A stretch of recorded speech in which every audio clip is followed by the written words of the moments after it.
I did this for Capricorn, actually. Let's just do this for everyone. So what's underneath this? If we're all balanced, because this is from the bottom of the deck, right? The underlying energy. We have the Six of Pentacles. And this is about, I'm guessing a lot of you have figured out a balance in your work, in your relationships. You know, I want to get back what I put into stuff. It's a really beautiful energy to have as an underlying energy, actually. Knowing that, you know, whatever you put in, you want the same back. And this is the solution to like codependency and all of those kinds of things, or where we're workaholics and we work extra hours and we don't get paid for it. This very much says, I know my worth. I know my worth. And what was underneath that? The Fool. The Fool came up underneath that. And that's what allows you, right? When you get this kind of balanced place, it's not because you want to stay there. You get to that balanced place to allow you to take a leap of faith, to go forward. Because you're grounded enough, you're stable enough now to go chase something new, to go do something new. We'll pop that over here. And so, yes, you know, very balanced energy, like I said. It's called the Charity card, and I don't really like that term for it because both people get something out of it. I see this as the minor arcana version of justice, because of, not just because of the scales, but there is an element of fairness and balance here. And both people get something out of it. The picture is actually quite misleading because we see a rich guy giving to the poor. But his scales are balanced. That's why he has extra. That's why he gives it. He's not giving away something that, you know, it's not going to unbalance his scales. It's to balance himself, to feel balanced within himself. He gives to the poor. Now, they are actually giving him something back. They are giving him the opportunity to do this. So it is give and take. It is balanced, give and take. Nice, beautiful energy, like I said, to have as your underlying energy. And where does that lead? Well, we have the Eight of Wands coming up at the heart of this. Where are you taking all of that? There's this kind of sense of stability, strong stability that's here. But it's kind of like the launch pad of, well, where do I go now? Where do I take this? Eight of Wands can be communication. It can be getting the information that we want. It's opportunities that come in. And I want to say that, you know, that with the Eight of Wands, and I talked about this at the end of Capricorn's reading as well, that, you know, my biggest kind of concern with people, especially I see it when people book readings around this time of the year, is what will happen? That's what people ask. What will happen? And it's like, nothing. We'll have the same kind of year. This is about taking it a step further. Whatever happened in your past, it's left you here in this very balanced place. People that this reading is for, you're going forward. Right, you might see opportunities now where you didn't see any before. Everything might have looked like there's nothing there. You might be ready to have conversations with people that you weren't ready to before. And the reason I'm saying you weren't ready to before is because we have the Seven of Swords coming up in the past. Now, on a very mundane level, and you know I don't usually read generals like that, but at a very mundane level, think about this. With the Eight of Wands coming up, with its kind of a message of communication back and forth, right? Seven of Swords is a conversation that maybe you didn't want to have in the past. Or clearing up a misunderstanding. This is that liar, cheater, deception kind of energy, right? The thief and the knight energy. There could have been a misunderstanding. And now that gets cleared up. So that's a very mundane level message of what's... if I see it, I will say it. That's what I'm trying to say. So if I see a specific message, that's up for someone out there. But the Seven of Swords is in the past. You weren't ready to take a risk. And it did feel like a risk. Why would it have felt like a risk? Because you didn't see what you'd get back from it. You're not going to just do something for the sake of it, or that it's risky, or that, you know, this could be wanting to escape a situation. The Seven of Swords can indicate that. And that can indicate travel then in that sense. But there is movement forward. Movement forward based off of this kind of very grounded, stable energy where you find yourselves right now. And there's no surprises that the King of Swords comes up here. Now, have a look at this. If we're looking at the Seven of Swords as, you know, keeping things in the shadows, you know, we might have been working on something and we're keeping it in the shadows, or we're developing a new truth for ourselves, figuring out where we've been lying to ourselves. And as when other people don't lie to us, we lie to ourselves, right? It's that whole thing of, let me give you an example how I'm registering this energy. It can be, oh yeah, I'm working on myself. And it's like, you're not actually working on yourself. You're hiding away from the world. So you don't have to deal with triggers or conflict or all of that kind of stuff. That switches up completely because we have this person who doesn't want to take a risk, who's kind of being shady and hiding out in the shadows. to the King of Swords, who's upfront about his truth. He's very honest. He speaks his mind. And you're able to do that now. This is Aquarius. This is the card for Aquarius. Yes, you might be dealing with a Gemini or a Libra because it covers all the air signs. But think about it. This is allowing you now to be who you are, to step into your truth.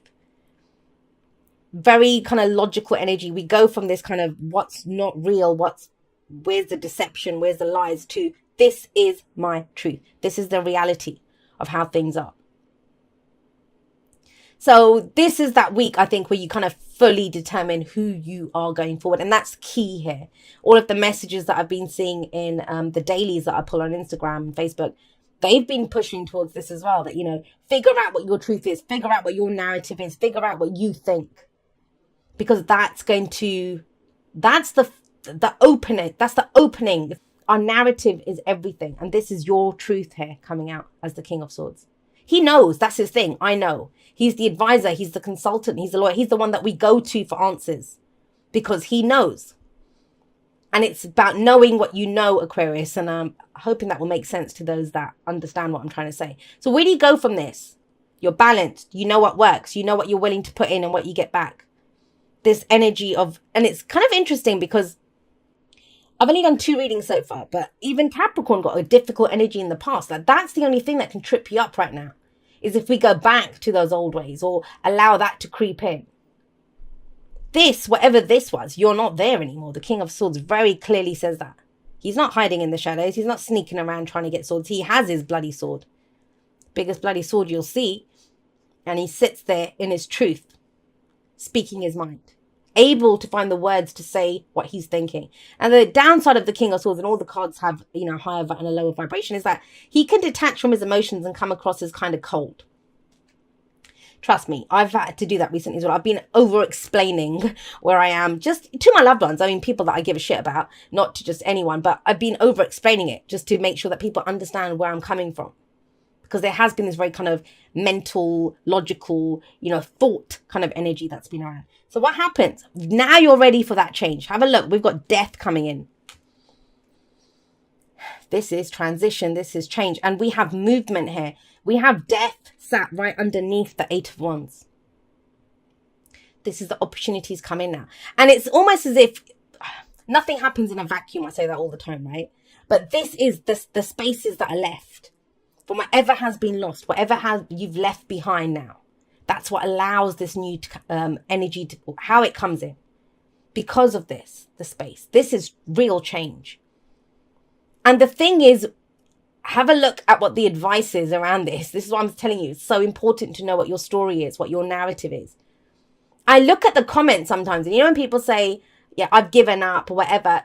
I absolutely 100% agree with you. I 100% agree with you because that's your truth. That's your truth. Now, if that wasn't your truth, what would your new truth be? And the reason I'm going on about this is because the 3 of Wands is about your expectations. It's about your expectations. Some people are expecting more of the same. You will get more of the same. And I don't mean that in a bad way. I'm trying to show you how much power you have. And you know, sometimes we think, well, I don't know how to change what I believe. I don't know how to change what I'm thinking. I don't know how to change. What would you like it to be? What would you like your truth to be? Because it's the King of Swords that's sat there in the present, knowing what he knows. And, you know, with death, it's not the Tower. It's not an unexpected change. It's something that we've been experiencing for a while. It's slow energy.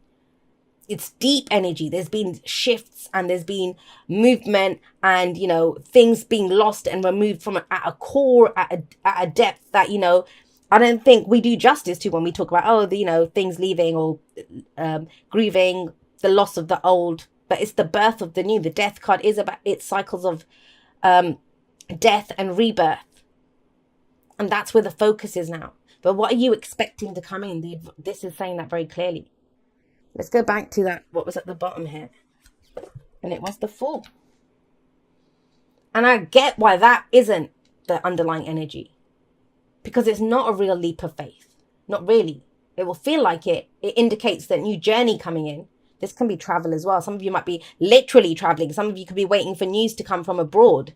you know, where you're going to go, or, you know, a different part of your country. It doesn't have to be overseas or anything. But it's not a real leap of faith because of that grounded energy. Because of all the shadow work that's been going on. Because you face this, the stuff that you weren't ready to face in the past, you are now. Why? Because now you know. Now you have the information that you need.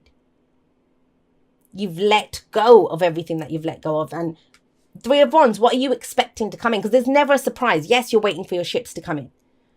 But there's never a wait and see energy in the tarot. There's no such thing as, hey, just sit there twiddling your thumbs and it will happen. There's not a single card in the tarot that says that to you.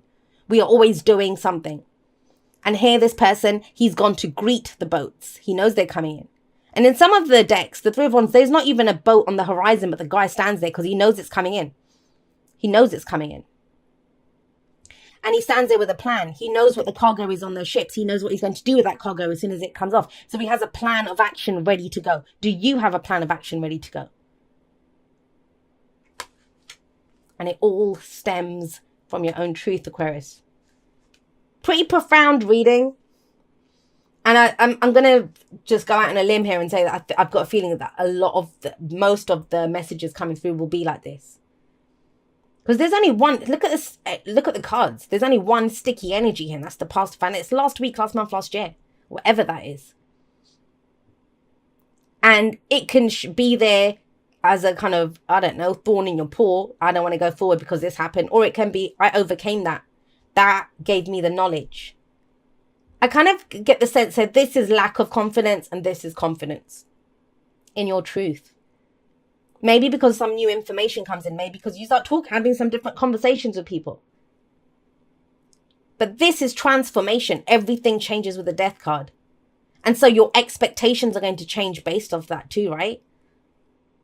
Where are you taking it? Where are we going? Thank you so much for watching your reading. I am going to be doing a live outro. You'll either see the notification up depending on when you see this, or I will link it at the end of this video if once I've recorded it and done it, of course. I love you guys very much. I will see you next time, but that's all for now. Goodbye.